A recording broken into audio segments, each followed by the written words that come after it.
सुनने आया था। कुछ शेर के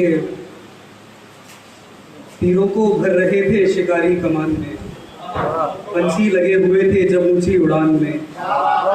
हालांकि उसकी बात अभी हो नहीं रही, एक शख्स आ रहा है मगर मेरे घर में। एक मतलब यह है कि उसे इजहार करते डर रहे हैं, सो दुनिया भर की बातें कर रहे हैं। एक शेर और के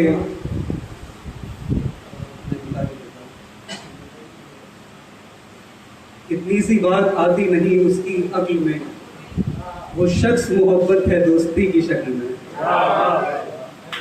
कुछ शेर और के पहले तो रास्ता इजाद किया और फिर फासला इजाद किया।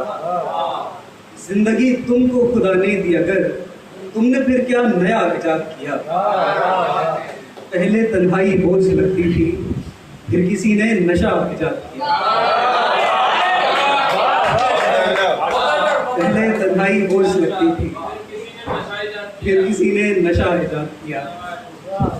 वफा की बात सब करते नहीं थे, जो करते थे वो तुम जैसे नहीं थे। वो हमसे दूर जाना चाहते थे, उन्होंने फासले देखे नहीं। बहुत बेस्वाद पत्ते नीम के थे, तेरे लहजे से पर कड़वे नहीं थे। मेरा खामोश होना खल रहा है, उन्हें भी जो मुझे सुनते नहीं थे।